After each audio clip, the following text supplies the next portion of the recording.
masyarakat dan khususnya para warga Wong Pati tentang COVID-19 yang menjadi pandemi di seluruh dunia. Kiranya kita bicara mensikapi tentang anggaran yang dikeluarkan oleh pemerintah, baik desa maupun bantuan dari para pengusaha, para orang yang peduli tentang COVID-19 yang melanda di negeri ini. Kita harus menjaga, mengawal sumber dana yang ada dikeluarkan pemerintah supaya tidak sia-sia dan tidak terkorupsi oleh pihak-pihak atau oknum yang memanfaatkan situasi dan kondisi di era wabah pandemi di seluruh kabupaten maupun provinsi di seluruh Nusantara. Oke, kita bahas satu-satu. Dana tergulir tentunya ada pengawalan secara konstitusi penegak hukum, yaitu KPK, Komisi Pemberantasan Korupsi. Yang kedua, otomatis BPK, auditnya.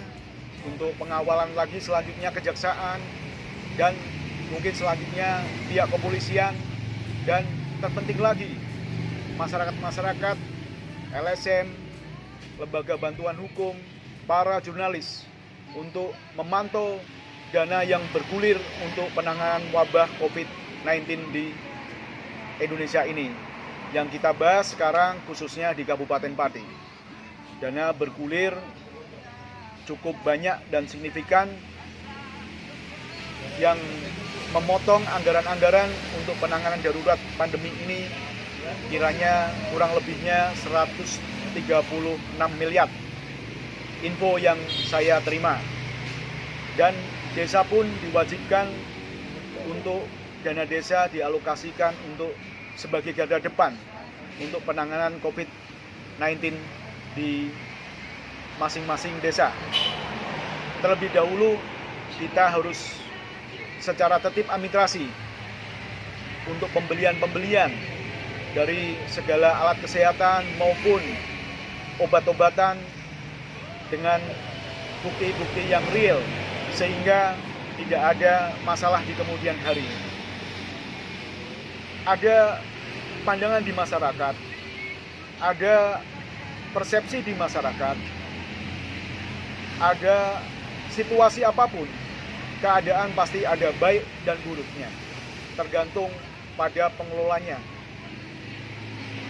Di sini saya sebagai Direktur LBH Bakti Anak Negeri Jawa Tengah, saya menghimbau yang mengalokasikan dana COVID-19 secara terpadu, secara formal, mempertanggungjawabkan dengan baik dan benar digunakan, tidak ada manipulasi atau penyalahgunaan wewenang tentang dana tersebut. Jadi masyarakat Pati jangan cemas, banyak pengawas selain orang yang peduli mengawasi dana COVID-19 sampai di tujuan, sampai di masyarakat. Benar-benar kita ingin dengan dana yang miliaran tersebut bisa tuntas, bisa menjadi garda depan dalam penanganan perkara wabah pandemi di sini. Apabila tidak sampai dan saya mendengar, saya akan melakukan upaya-upaya hukum secara terus-terus sistematis masif. Apabila ada oknum-oknum yang melakukan penyalahgunaan wewenang, warga Pati harus tetap semangat, jangan panik. Puncak menuju COVID-19 dengan pemulangan, dengan isolasi mandiri adalah memutus mata rantai. Untuk itu, warga desa yang datang dari perantauan sekiranya melaporkan satgas-satgas dari desanya masing-masing dan isolasi diri sendiri. Warga Pati tidak boleh cemas, tapi saling solidaritas, saling memberikan informasi. Dari RT, dari RW, dari kepala desa, dari kelurahan, dari kecamatan ke Pemda, dari semua aparatur pemerintahan dan sekaligus kepada pihak kepolisian dan TNI saling bersatu. Kita lakukan jiwa merah putih karena kita harus berjuang untuk COVID-19 selesai di bumi Kabupaten Pati ini. Tidak lupa kita selalu berdoa dan kita selalu berharap segera sebelum masa lebaran ini ataupun sesudah lebaran wabah semacam ini selesai dengan penanganan tuntas.